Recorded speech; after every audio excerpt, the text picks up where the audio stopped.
Welcome to Das Won't Hunt. I'm Xiao Pierre Ruth for Information Week, and in this episode, we are going to be discussing with this upcoming week-long exploration of the technology scene in New York as it kicks off very soon. It'll be a time where you've got startups and incumbents in the tech scene, new founders, veterans of the market coming together, discussing their technologies and also, their look at the innovations potentially to come and what this all means in the New York ecosystem. New York continues to make its presence known as a tech hub as startups rise, and the streets also see big names such as Google and Facebook who have presence in the city. And sometimes those big tech players are, offering supportive resources to these up-and-coming New York tech companies. But is New York still just a work in progress as a tech center? What are New York's strengths when it comes to tech and innovation, and where could it mature some more? And in this episode, I have the pleasure of being joined by Julie Samuels, President and CEO of Tech NYC, Julian LaNeve, CTO of Astronomer, and Spencer Kimball, CEO of Cockroach Labs. All of you, thank you so much for being part of the show today. My pleasure. Great. Okay. So let's kind of talk about the very presence of New York as a tech hub and what draws folks here. Julie, can you please talk about what you see in New York and a little bit about Tech NYC's part in having a hand in how this ecosystem is evolving? Yeah, first, thanks for having me. I'm really excited to be here. I'm really excited for Tech Week. I'm already a little tired thinking about Tech Week, but in a good way. Why don't I take a quick step back, quickly say what Tech NYC is, and then kind of frame a little bit what we see happening in New York. Tech NYC is a nonprofit organization, hundreds of members, kind of representing the breadth, the depth, and the diversity of the tech sector here. Some of the largest employers, like you talked about, are members, a ton of investors are members, and hundreds of small startups, and then everything in between. We spend our time, I'll tell you what drives our work, is to ensure that New York is the best place to build tech companies, but also, we think that's there's two sides of that coin, to make sure that New York is a good place for building tech companies, but then making sure that the tech sector is helping to support New York. And then that cycle, when you get it right, we think is good for everyone. There's a lot more detail. There's only other thing I think I'll say on that quickly, and then I'll move past that, is that it is inevitable that tech will be, if is not already, the biggest industry in New York City. It depends, I guess, how you define the word tech. We can split hairs, but that's inevitable. That is obviously going to happen with or without my organization. My organization lives in this space where we think about what that transition means for New York politically, what it means culturally, what it means philanthropically, what it means socially. It's a big transition for New York. It's a big transition for the whole world as tech continues to just explode. So that's kind of, again, that's the space we live in. Super interesting. Happy to dig in on any of that. But to take a step back, I also say we started Tech NYC in 2016. Tech sector has evolved significantly in New York City since then. It sounds silly because it's not that long ago, but I know you guys will remember that even in 2016, there were some questions like, what was going to be the second biggest tech hub in the country? Was it going to be LA or Boston or New York? I mean, now sure. No one, there's no question that New York has a dominant, huge tech ecosystem that's growing dramatically. Thousands, tens of thousands of startups. All the big players are here making major real estate plays. The tech culture now, now when you go to financial firms' offices, sometimes you feel like you're in a tech company, and it's crazy. It was not like that when we started Tech NYC. I know everyone else wants to get a word in, so instead of droning on about how big and how great tech sector here is, I think the main takeaway is that it is robust. An engineer can move here now and have a job at a startup, a job at a bank, a job at a large employer. You can build an entire career in tech here in New York, make many jumps, which I think was a big moment in our evolution. And it feels incredibly optimistic, and it feels like it's growing rapidly still. So I'll take a beat and happy to talk about whatever you guys want. Great, great. Thank you for that. Really appreciate that. Julie, I understand that Astronomer is really more of a more recent arrival to the New York tech scene. Can you talk a little bit about, what are some of the things that Astronomer really saw for wanting to have, offices and operations here? And what are some of the things that you're hoping to build on and further grow, we're essentially working the beat and streets in New York? Yeah, well, first off, again, thanks for having me today. It's great to be here. Astronomer is a Series C company, originally founded in Cincinnati in the data pipeline and orchestration space. So we help companies power their data platform, right? They collect data in lots of different places and use it in lots of different ways. So we're very industry agnostic. Up until earlier this year, we actually kept our headquarters in Cincinnati, again, where the company was founded. But for a couple different reasons, we decided to move it to New York closer to the beginning of the year. We've had an office here for about a year and a half or two now. And over time, our presence has grown and grown. I think for us, it's really about three things: access to talent, the community, and capital.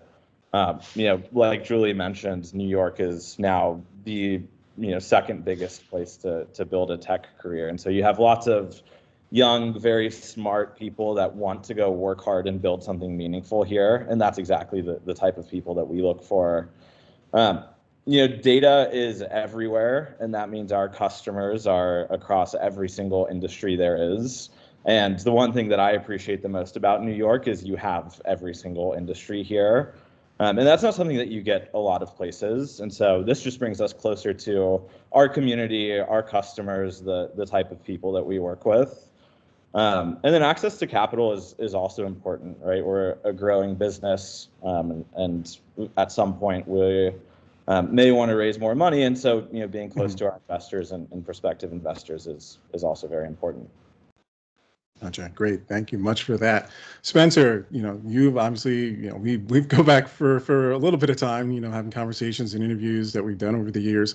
Talk to me about what are some of the things that you've seen in the New York tech scene and what you are looking forward with, as somebody that's, had a bit more time, in this area. Talk about what sometimes there's a question of the legitimacy of New York as a tech hub. What are your thoughts? I'll give you a couple of vignettes, or maybe a few. I really started my career out in the Bay Area. I went to Berkeley and immediately got a job at Anderson Consulting, but that fizzled quickly, and I did a startup, and that was during the dot-com days. And boy, I got to tell you, the Bay Area felt like the center of the universe during the dot-com heyday. And of course, it all crashed. So my next job was at Google, and this was early on. Google was a small company; it's 300 people, and they saw an opportunity in New York City in around 2003. It had a sales office there, but this was after Silicon Alley went through the same kind of blow up that Silicon Valley did, the dot-com bust. So it was a little bit dead for tech in New York. But what was actually happening was that Bell Labs was shedding a huge number of their researchers. And these are very, very good, esteemed researchers, very tenured, very impressive in terms of their track records.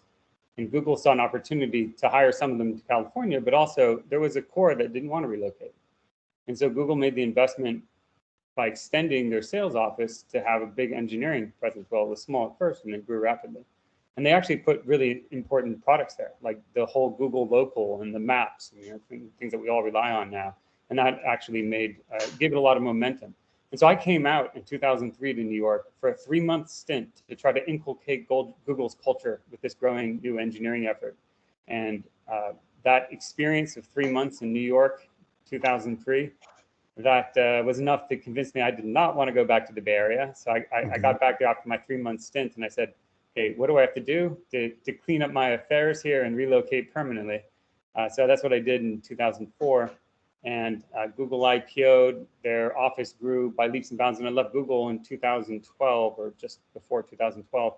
It was already, I think, around 6,000 people in the New York office. It's quite a bit more than that today. So fast forward a few years, I started Cockroach. And we've been talking for most of the time that I've been involved with Cockroach. That was 2015, so 1 year before Julie got started. with her venture. And I remember being asked, especially on my venture capital forays to raise money in the early days to Silicon Valley, is New York City an ecosystem that's going to support a very technical database product? I didn't say what Cockroach does. We make a database that's hard to kill. That's why it's called Cockroach. The answer to that was, well, we do know that Google's been operating here for more than a decade. There's a lot of exhaust. Twitter's opened offices and so forth. We can definitely hire the initial cohort of engineers. We already have a number of them. We've just come from Square most recently. So the answer was yes, but we think over time, we're definitely gonna have to expand to the Bay Area to really have the kind of engineering labor force that's gonna allow continued expansion. But what's happened since then is, well, the whole world has become full of tech companies. And it's not just all the new starts and so forth, it's all the old companies, right? The ones that have been around for a century. I mean, you look at JP Morgan, one of our customers, obviously they're headquartered all over the world, but New York is the whole New York area is a big area for them. That's almost like a technology company. It's like the biggest fintech company there is. I mean, they lean very heavily into that. And I think in order to compete in whatever vertical your company competes in, to win, compete well, you have to reimagine yourselves as a technology company. And that's fundamentally what we help our customers do. And I've actually just seen that while New York's the #2 ecosystem, it's by far the fastest growing. And that really, I think, hit home post-pandemic. We had an office in the Bay Area in San Francisco, and we had our headquarters in New York. But when we asked people to return to the office, we pretty much had to abandon our San Francisco office. Like the diaspora there of employees that had found an easier accommodation with their work-life balance, they did not want to go back into the office just because of how spread out it is. And that's a huge benefit to New York City. The density allows people to commute, a much larger number of people to commute with relative ease. The public transportation is much better as well. And so we've actually been able to have a return to office, and some employees didn't appreciate that. And I know everyone's gone through those growing pains to the extent they've tried to climb that mountain again.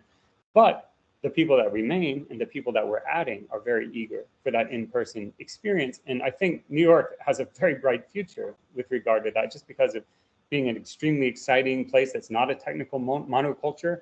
But as I said, everything does have something to do with tech. It's a place for young people, and there's a density that makes the social interactions, much more satisfying, much more likely to meet the kind of people you want to meet, friends, relationships, that sort of thing. I think this is already mentioned by Julie. Most of our VCs did not have a footprint in New York when we got started, and now almost all of them do. Sure. Can I build on that for a second, Spencer? Absolutely, What you're saying. please. First of all, I hear I agree violently with everything you just said. I too lived in the Bay once upon a time and moved here. One specific thing I wanted to kind of call out, this is a little trite, I hope it's not corny, but one of the things I love about the tech sector in New York is when I lived on the West Coast, you would meet people all the time who were tech people who lived in the Valley. But in New York, you meet New Yorkers who work in tech. And for so many years, inertia pulled people to the West Coast if you wanted a career in tech. And if you decided to live here, it was because, like what you said, Spencer, you just wanted to live here. And you probably wanted to live here for something that wasn't really about your job. It was probably something personal. It was probably your family or your friends, or you love the theater, or you just love the city, or you love the restaurants, or fill in the blank. And what that does is create a culture of people who just love being in New York, and that's amazing and unique. As the industry grows, and continues to grow, we'll probably lose a little bit of that, and that's okay. But I mean, that's part of why I love what I do. I spend my time working with a bunch of people who love New York. It's awesome.